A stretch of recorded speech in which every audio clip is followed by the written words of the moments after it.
بسم اللہ الرحمن الرحیم۔ نام کتاب یاد رکھنا۔ شہید حمید سیاہ کلی مرادی کی داستان زندگی، آپ کی ہمسر کی زبانی۔ گھر کے اندر بعض چیزوں کے عادی تھے، مشکل ترین حالات میں بھی ان چیزوں کی رعایت کرتے۔ حالانکہ ان کی کمر میں درد تھا، لیکن مغرب کے بعد پانی حتماً بیٹھ کر پیتے۔ وہ کہتے تھے، امام صادق علیہ السلام نے فرمایا ہے کہ رات کے وقت بیٹھ کر پانی پینے سے ہمارے رزق میں وسعت پیدا ہوگی۔ ان 10 دنوں کے مکمل بیڈ ریسٹ کے دوران بی بی فاطمہ سلام اللہ علیہا کی ولادت اور خواتین کا عالمی دن آیا۔ حمید کی جسمانی صورتحال کے باعث میرے وہم و گمان میں بھی نہیں تھا کہ وہ کوئی تحفہ خریدیں گے۔ فوج کی جانب سے سپاہیوں کی بیویوں کے لیے پروگرام منعقد کیا گیا تھا۔ حمید کے اصرار پر میں اس جشن میں شریک ہوئی۔ صبح سویرے چلی گئی تھی تاکہ جلدی لوٹ سکوں۔ پورے پروگرام میں میرا ذہن مکمل طور پر حمید کے ساتھ گھر ہی میں رہ گیا تھا۔ جب میں واپس آئی تو میری چیخ بلند ہو گئی تھی۔ حمید اسی حالت میں گھر سے باہر گئے تھے۔ میرے لیے گلدستہ اور خواتین کے دن کی مناسبت سے تحفہ خریدا تھا۔ یہ خواتین کے دن پر مجھے ملنے والا خوبصورت ترین تحفہ تھا۔ کسی مادی قدر و قیمت کے لحاظ سے نہیں، بلکہ اس لیے کہ مجھے بالکل توقع ہی نہ تھی۔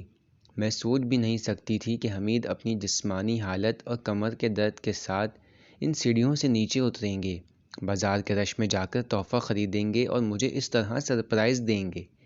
اسی دن انہوں نے مجھ سے کہا، میری کمر میں بہت درد تھا، اس لیے اپنی اور آپ کی امی کے لیے کچھ نہیں خرید پایا۔ آپ خود ہی زحمت کر کے دونوں کے لیے کچھ خرید لیں۔ یہ حمید کا ہر سال کا معمول تھا۔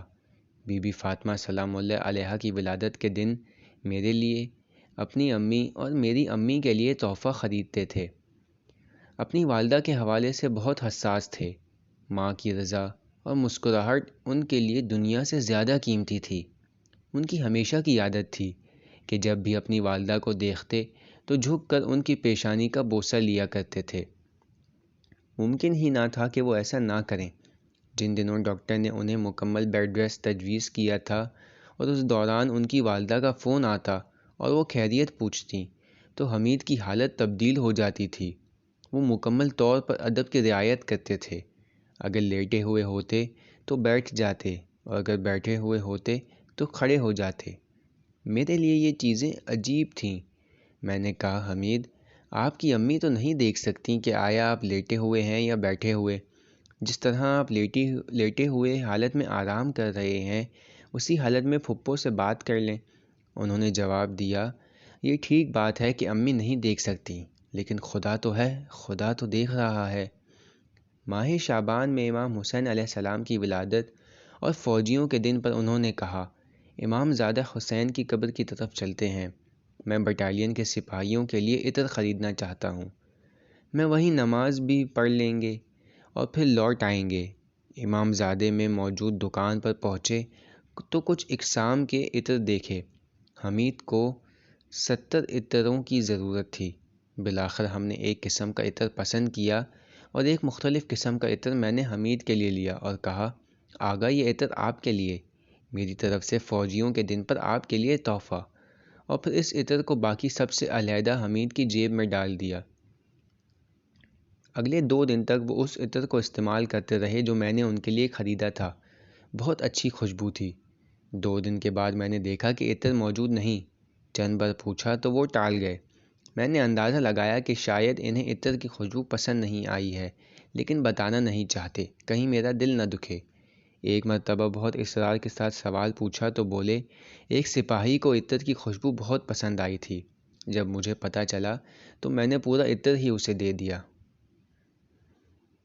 مئی کے مہینے کی درمیانی تاریخیں چل رہی تھیں۔ اس دن حمید کام سے سیدھا اپنی کوچنگ کلاس کے لیے جم چلے گئے۔ گھر پہنچے تو تھکاوٹ کے مارے رات کے 10 بجے ہی سو گئے۔ ابھی آدھا گھنٹہ ہی سوئے تھے کہ ان کا فون بجا۔ فوجی دفتر سے فون آیا تھا۔ میں سوچ رہی تھی کہ انہیں اٹھاؤں یا نہ اٹھاؤں۔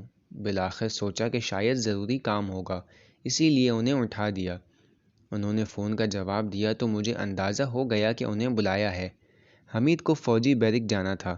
وہ فوراً ہی تیار ہو گئے۔ خدا حافظی کے وقت میں نے پوچھا، کب لوٹیں گے؟ وہ بولے، پتہ نہیں رات کے 12 بجے تک ان کا انتظار کیا، لیکن ان کی کوئی خبر نہ تھی۔ پھر آہستہ آہستہ مجھے نیند آ گئی۔ رات کے 2 بجے میں نیند سے ہڑبڑا کر اٹھی۔ وہ ابھی تک نہیں لوٹے تھے۔ بہت پریشان ہو گئی۔ موبائل چیک کیا تو دیکھا کہ ان کا میسج آیا ہے، خانم میں بندر عباس جا رہا ہوں، پتہ نہیں ہے کہ کب لوٹوں گا، اپنا خیال رکھیے گا۔ مجھے بہت حیرت ہوئی، وہ اپنے ساتھ کوئی بھی چیز لے کر نہیں گئے تھے، نہ کپڑے، نہ دیگر سامان، اور نہ ہی موبائل کا چارجر۔ عام طور پر جب وہ مشن پر جایا کرتے تو پہلے سے اطلاع دی جاتی تھی اور میں خود ان کی ضرورت کی چیزیں بیگ میں ڈالتی تھی۔ میرا دل بہت پریشان تھا۔ فوراً ہی ٹی وی کھول کر خبروں کے چینل پر لگایا تاکہ یہ دیکھوں کہ کہیں بندر عباس میں کوئی ماجرا تو پیش نہیں آیا۔ نیچے خبروں میں لکھا ہوا تھا کہ اس جگہ پر فوجی ورزش منعقد ہوگی۔ مجھے کچھ اطمینان ہو گیا۔ سوچا کہ یقیناً 1-2 دن کی فوجی پریڈ یا ورزش ہوگی، جائیں گے اور لوٹ آئیں گے، لیکن پھر بھی دل کو چین نہیں آیا۔ صبر کا پیمانہ لبریز ہوا تو میں نے حمید کو فون کیا۔ ابھی وہ بس میں تھے۔ ان کے ساتھیوں کے ہنسی مذاقی آوازیں آ رہی تھی۔ میں نے کہا، حمید، ایسے بغیر اطلاع دی آدھی رات کو بندر عباس کی طرف کوئی سامان بھی نہیں لے گئے؟ وہ بتانا نہیں چاہتے تھے یا پھر بتا نہیں سکتے تھے، صرف کہا، خانم، یہاں ہمیں ہر چیز دی جائے گی، آپ سو جائیں اور صبح بابا کے گھر چلی جائیے گا۔ عجیب سی پریشانی کا شکار ہو گئی تھی۔ پتہ نہیں کتنی بار نیند سے ہڑبڑا کر اٹھی۔ صبح میں یونیورسٹی چلی گئی۔ ظہرین تک میری کلاس تھی، پھر بابا کا فون آیا۔ وہ بولے، حمید سردشت چلا گیا ہے، تم ہمارے پاس آ جاؤ۔ میں نے حیرت سے کہا، سردشت؟ حمید نے تو کہا تھا بندر عباس۔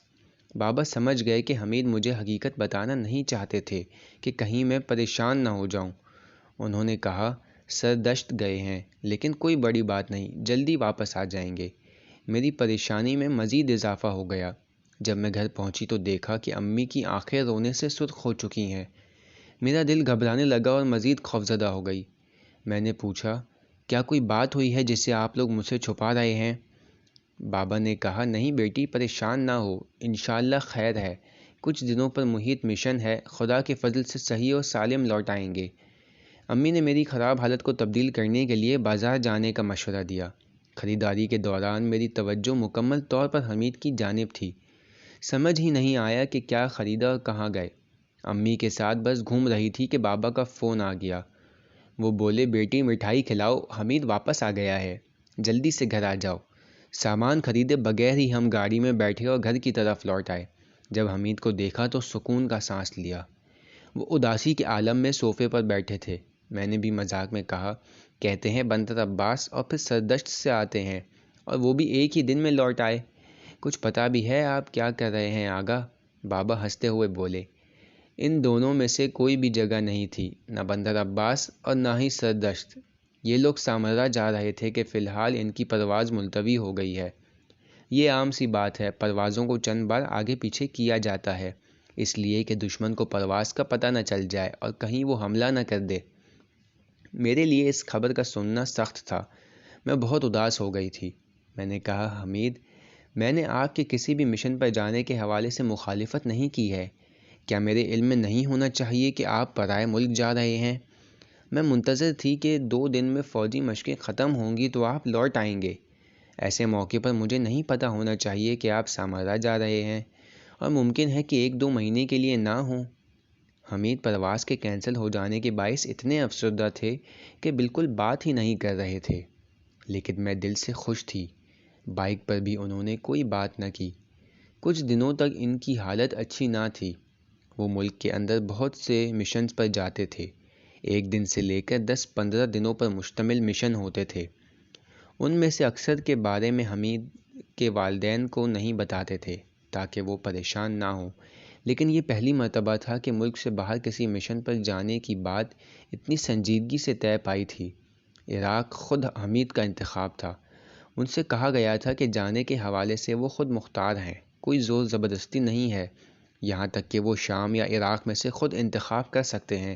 حمید نے عراق کو چنا تھا۔ وہ چاہتے تھے کہ امام زمانہ علیہ السلام کے والد کے حرم کا دفاع سامرا میں کریں۔ ہمارے پاس کچھ رقم تھی جسے ہم گھر کی تعمیر کے لیے محفوظ رکھنا چاہتے تھے۔ حمید کا اصرار تھا کہ میں بینک میں اپنا اکاؤنٹ کھولوں اور یہ رقم میرے نام پر محفوظ ہو۔ ناشتے کے وقت انہوں نے کہا آج میں دیر سے جاؤں گا تاکہ ہم دونوں ساتھ میں بینک جا سکیں۔ آپ ایک اکاؤنٹ کھولیں جس میں ہم اپنی جمع پونجی رکھیں گے۔ کل کو مجھے کچھ ہو گیا تو بہتر ہے کہ یہ رقم آپ کے نام پر ہو۔ میں اس پر راضی نہ ہوئی۔ کہا یعنی کیا مطلب کہ آپ کو کچھ ہو گیا تو؟ اتفاقاً کیونکہ میں چاہتی ہوں کہ آپ کو کچھ نہ ہو اس لیے لازمی طور پر اپنے نام پر اکاؤنٹ کھولیں۔ جب انہوں نے اصرار کیا تو مجھے غصہ آ گیا۔ میں بھی ضد پر اتر آئی تاکہ وہ یہ بات کرنا چھوڑ دیں۔ بالآخر وہ راضی ہو گئے کہ خود ان کے نام پر اکاؤنٹ ہو۔ صبح سویرے ہی اکاؤنٹ کھولنے کے لیے بینک چلے گئے۔ حمید کے تمام بینک کارڈز یہاں تک کہ موبائل نمبر میرے شناختی کارڈ نمبر پر تھے۔ مئی کے مہینے کے اختتام کے نزدیک ہمیں شام میں نہایت تلخ خبر ملی۔ حمید کے پچھلے کمانڈر آغا حمید محمد رضائی وہاں پر مشن میں شریک تھے، لیکن مشن کے بعد ان کی کوئی خبر نہ تھی۔ کسی کو بھی معلوم نہیں تھا کہ آغا محمد رضائی شہید ہو چکے ہیں یا دشمن کے ہاتھوں اسیر ہو گئے ہیں۔ یہ بے خبری ان کے گھر والوں، ساتھیوں اور حمید کے لیے انتہائی سخت تھی۔ جس وقت ہمارا نیا نکاح ہوا تھا تب آغا محمد رضائی کی بیوی سے دفاع مقدس کی ایک نمائش میں ملاقات ہوئی تھی۔ کیونکہ آغا محمد رضائی میرے والد کے ساتھی تھے لہٰذا ہم ایک دوسرے کو اچھے سے پہچانتے تھے۔ ان کی بیوی نے مجھ سے پوچھا آپ کے شوہر کا کیا نام ہے؟ جب ان کو پتہ چلا کہ میرے شوہر کا نام حمید ہے تو بولی کتنی اچھی بات ہے، میرے شوہر کا نام بھی یہی ہے۔ میں آغا حمید سے بہت محبت کرتی ہوں۔ میرے حمید بہت نخرے اٹھانے اور محبت کرنے والے ہیں۔ یہ عاشقانہ باتیں میرے جیسے کسی نئے شادی شدہ کے منہ سے سننا تو عجیب نہ ہوتا، لیکن آغا محمد رضائی کی بیوی کی زبان سے ان جذبات کا اظہار کہ جن کی شادی کو کتنے ہی سال گزر چکے تھے اور ان کے 3 بچے بھی تھے، ایک عجیب سے تاثر کا حامل تھا۔ کتنا ہی اچھا ہوتا اگر سب کی زندگی ایسی ہی ہوتی اور سالوں بعد بھی محبت کا اظہار اسی طرح کیا جاتا۔ جس دن سے حمید نے یہ خبر سنی تھی انہیں چین نہیں تھا۔ آغا محمد رضائی سے متعلق خبر ملنے کے لیے انہوں نے سورہ یاسین کا ختم شروع کروایا۔ ایسا نہیں تھا کہ اس ختم میں صرف اپنے ساتھیوں کا نام لکھ کر بیٹھ گئے ہوں، بلکہ گھر آنے کے بعد نام لکھوانے والے ایک ایک فرد کو میسج کرتے اور یاد دہانی کرواتے کہ روزانہ مغرب کے وقت سورہ یاسین یا پھر قرآن کے مخصوص حصے کی تلاوت ضرور کریں۔ سورہ یاسین کی آیت 9 کی وہ خود بہت زیادہ تلاوت کیا کرتے تھے تاکہ آغا محمد رضائی خود یا ان کا جسم داعش کے ہاتھ نہ لگ جائے۔ آغا محمد رضائی سے متعلق دیکھے ہوئے خواب کے بارے میں وہ بہت حساس تھے۔ انہوں نے کہا یہ خواب اچھا ہو یا برا، لیکن اگر ان کے گھر والوں کو اس کی خبر ملی تو وہ دکھی ہو جائیں گے، لہٰذا اس کے بجائے ہم توسل کرتے ہیں، اذکار اور قرآن کا ختم کرتے ہیں تاکہ آغا محمد رضائی کے بارے میں کوئی خبر مل جائے۔ ان کے گھر والے اس لا علمی کے باعث بہت اذیت کاٹ رہے ہیں۔ آغا محمد رضائی کے بھائی کا جسم بھی ایران عراق جنگ میں لاپتہ ہو گیا تھا۔ اس قسم کا انتظار واقعاً انتہائی سخت اور جان لیوا تھا۔ رمضان کے مہینے میں پچھلے سال کی طرح کتابیں پڑھنے کا سلسلہ رہا۔ دوسری طرف ٹرم کے آخر میں ہونے والے امتحانات رمضان کے فوراً بعد ہونے تھے۔ پہلے امتحان سے ایک رات قبل میں نے حمید سے کہا میرے عزیز شوہر آج رات کا کھانا آپ کے ذمے ہے، میں دیکھتی ہوں آپ کیا بناتے ہیں۔ جب تک آپ کھانا تیار کرتے ہیں میں درس کے کچھ صفحات پڑھ لیتی ہوں، پھر میں بھوکی اور پیاسی پڑھائی کرنے بیٹھ گئی۔ 1 گھنٹہ ہوا، پھر 2 گھنٹے گزر گئے، کوئی خبر نہ تھی۔ میں کچن میں گئی، دیکھا کہ آلو نہایت دقت سے جیسے پیمانے سے ناپے ہوں کاٹ کر چولہے پر رکھے ہیں، لیکن چولہے کی آنچ اس قدر کم رکھی تھی کہ برتن بھی گرم نہیں ہوا تھا، آلو تو دور کی بات ہے۔ میں نے کہا حمید چولہے کی آنچ تو تیز کریں۔ انتہائی سکون کے عالم میں انہوں نے جواب دیا میری جان مجھے پریشان نہیں کریں، ضروری ہے کہ اندر سے پک جائیں۔ اس سے زیادہ بھوکا نہ رہنے کے لیے میں نے کہا حمید جان ضرورت نہیں ہے، آپ نے 2 گھنٹے زحمت کی، بہت شکریہ، آپ جا کر بیٹھ جائیں، باقی میں بنا لیتی ہوں۔ حمید نے اصرار دے کر کہا ایسی بات بھی نہ کریں، آج رات کا کھانا میرے ذمے ہے، آپ اپنی پڑھائی کریں، 15 منٹ بعد کھانا تیار ہو جائے گا۔ 15 منٹ سے 1 گھنٹہ گزر گیا۔ کمرے سے اونچی آواز میں پوچھا انجینئر صاحب کھانے کا کیا بنا؟ مجھے تو کمزوری آ گئی ہے، آنکھوں سے کچھ نظر نہیں آ رہا کہ پڑھائی کر سکوں۔ بالآخر ان سب باتوں کے بعد آلو اندر تک پک چکے تو انہوں نے آواز دی کھانا تیار ہے، آ جائیں اور کھائیں کہ یہ کھانے والی غذا ہے۔ تلے ہوئے آلو انڈے کے ساتھ وہ خاص کھانا تھا جسے حمید نے کچن میں تیار کیا تھا۔ کچن میں گئی تو دیکھا کہ دسترخوان لگا چکے ہیں، جب بھی وہ دسترخوان لگاتے تھے کوئی نہ کوئی چیز رکھنا بھول جاتے، پانی، نمک، چمچہ یا پھر کانٹا۔ بالآخر کوئی ایک چیز ان کی فہرست میں سے رہ جاتی تھی۔ دسترخوان کو غور سے دیکھا تو کہا، حمید آپ تو جانتے ہیں کہ یہ کھانا کس چیز کے ساتھ اچھا لگتا ہے، پھر آپ نے نمک لگے کھیرے کیوں نہیں رکھے؟ انہوں نے کہا، اوہ ہو، آپ نے شیف کو اتنا بخلایا کہ میرے ذہن سے ہی نکل گیا۔ آپ جب تک دسترخوان پر بیٹھیں میں لے کر آتا ہوں۔ میں ہنسنے لگی۔ 4 گھنٹوں سے میں کھانے کا انتظار کر رہی ہوں، اگر آپ کسی ہوٹل کے ویٹر بن گئے تو کھانا رات کے 12 بجے ملے گا۔ آپ کھانا شروع کریں، میں خود ہی لے کر آتی ہوں۔ حمید نے اپنے ہاتھ میرے کاندھوں پر رکھ دیے اور مجھے اٹھنے نہیں دیا۔ پھر جب تک وہ نمک لگے کھیرے لے کر آئے میں آدھا کھانا کھا چکی تھی۔ میرے امتحان ختم ہوئے تو رات کے کھانے پر بابا کے گھر ہماری دعوت تھی۔ حمید کی بائک کافی گندی ہو چکی تھی۔ ہمارے اپنے گھر میں دھونے کے لیے جگہ نہ تھی۔ بائک کو بابا کے صحن میں دھونے کے لیے ہم جلدی نکل پڑے۔ جب ہم پہنچے تو سیڑھیوں سے انہوں نے یا اللہ کہنا شروع کر دیا۔ کبھی کبھار وہ دوسرے اذکار بھی پڑھتے تھے، کہتے یا علی یا حسین یا زہرا۔ ایک طرح سے اعلان کرتے تھے کہ اگر کوئی نامحرم ہے تو لازمی حجاب میں ہو۔ وہاں اکیلے بائک دھونے میں انہیں شرمندگی محسوس ہو رہی تھی۔ انہوں نے کہا، عزیزم آپ بھی میرے ساتھ رہیں۔ میرے اپنے خاندان والوں کے درمیان بھی حمید نہایت ادب اور حیا والے تھے۔ حالانکہ میرے بابا ان کے ماموں تھے، مگر ان کے ساتھ بھی حمید کا رویہ مکمل طور پر مؤدبانہ تھا۔ ابھی بائک دھلنا ختم ہی ہوئی تھی کہ حمید کا موبائل بجا۔ انہیں پھر سے بلایا گیا تھا۔ کچھ ایسا ہو گیا تھا کہ بلائے جانے کا نام سنتے ہی میری حالت خراب ہو جایا کرتی اور دل کے جیسے سارے بند ٹوٹ جاتے تھے۔ خطرے کا احساس میں کئی کلومیٹر دور سے کر لیتی تھی۔ حمید تیار ہو کر چلے گئے۔ میں نے امی سے کہا، مجھے شک نہیں ہے کہ اس بار شام کی بات ہے۔ کچھ گھنٹے گزر گئے۔ رات کے تقریباً 10 بجے تھے جب وہ واپس لوٹے۔ بہت زیادہ دکھی تھے۔ بابا سے آہستہ آہستہ بات کر رہے تھے، ایسے کہ مجھے احساس نہ ہو۔ میں ان کے لیے پھل لے کر گئی اور کہا، آپ دونوں آپس میں کیا بات کر رہے ہیں؟ شام جانا چاہتے ہیں؟ بابا ہنس دیے اور بولے، حمید جان میری بیٹی بہت ہوشیار ہے، اس سے کچھ بھی چھپانا ممکن نہیں ہے۔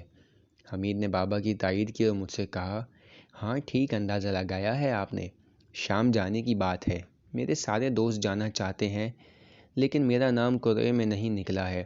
بابا نے کہا، کیونکہ جانے کے لیے آمادہ افراد کی تعداد زیادہ مگر بھجوانے کے لیے گنجائش کم ہے، لہٰذا ناموں کی پرچی نکالی جاتی ہے تاکہ ہر بار کچھ تعداد میں افراد کو بھیجا جائے۔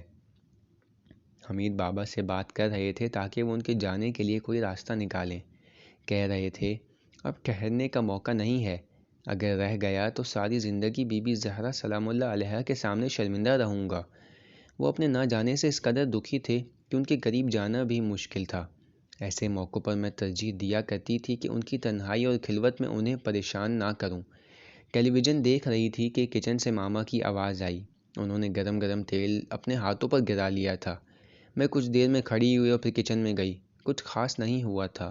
جب میں واپس آئی تو دیکھا کہ حمید بہت ناراض ہیں، بہت ناراض۔ گھر جاتے وقت انہوں نے چند بار کہا، مامی کو جب مدد چاہیے تھی تو آپ دیر سے کیوں کھڑی ہوئیں؟ آپ کا دیر سے جانا ایک برا کام تھا، آپ نے بہت برا کیا۔ جب کسی خاتون کو مدد کی ضرورت ہو تو فوراً مدد کے لیے جانا چاہیے، اور پھر وہ تو آپ کی امی ہیں، آپ کو فوراً جانا چاہیے۔